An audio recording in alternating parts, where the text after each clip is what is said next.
For all the latest from the world of motoring, hit that subscribe button and stay connected.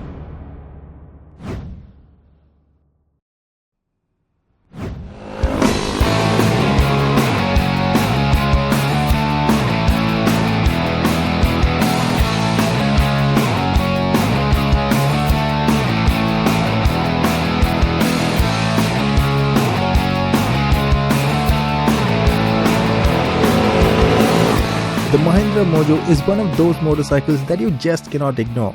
From concept to production, it's changed from a street sport to one of the best touring motorcycles we have in our country. But usability apart, its design still remains controversial, and that debate is never ending. Either ways, it's been a few years since we had the Mojo now, and now Mahindra is thought fit to make a version that is more approachable. And for this, the original Mojo has gone under the knife, and now we have the Mojo UT 300. The changes are many and directed at reducing the sticker price and starts out right at the front. The almost iconic golden colored upside down forks are now replaced with normal telescopic forks. While the headlight console remains the same, the UT version now does not have the DRLs. Also, the double silencer system has been dropped for a single silencer system, and most importantly, the engine is now carbureted.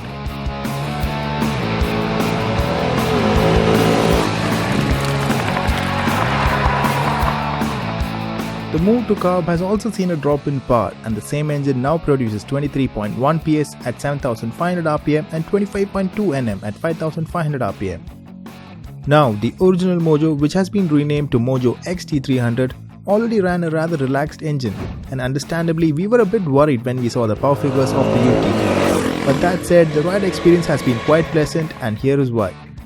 The moment you thumb the starter on the UT300, you realize there is a carburetor beneath you. The engine now runs a bit coarser at lower revs, and it's not until you reach the 4K mark that the engine settles in. But after that, it's smooth sailing, and you're reminded why we always love this engine. Out on the highway, it will sit comfortably at around 100-110 and still have enough juice for that overtake. You will need to shift down for that overtake though, as the 6th gear is massively overdriven. In the city, the strong bottom end keeps you happy, and the gearbox keeps up with the frequent shifts required for bumper to bumper riding. We got a mileage of about 26 km to the litre, and combine that with the 21 litre tank capacity, and you can expect a tank range in excess of 500 km.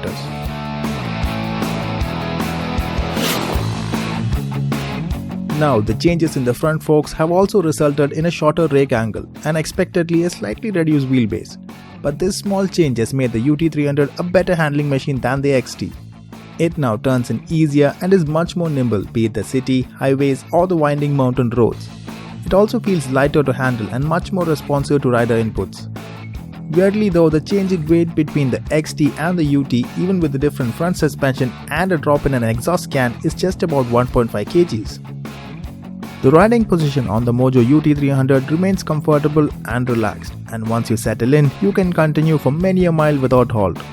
Both versions now actually come with a bigger seat, improving rider and pillion comfort, and the frame below the tank has been slightly widened to accommodate this. We only wish the bike came with a shorter turning radius to aid those tight U-turns, because at the end of the day, this bike can easily double up as your daily ride and your touring machine. The brakes have always been a concern on the Mojo, and there has been an effort to improve it. It now has a sharper initial bite, but still could be much better. And while the actual braking action is good, the lack of feedback sometimes keeps you guessing. The Pirelli tires were definitely missed, and while the stock MR of Zappa tires that replace it are not bad in any way, they take their time to heat up and start gripping. The build quality on the UT300 is good, and while there are some places that could have used a bit more attention, there are no glaring letdowns. Overall, the Mahindra Mojo UT300 can be summed up as a budget Mojo and one that remains a good touring machine. It retains its friendly nature, and at the current price point of 1.39 lakh ex-showroom, which is an introductory price, it is one of the best buys in the segment for someone who wants a well-made, relaxed and reliable machine. Add ABS and it would have been near perfect.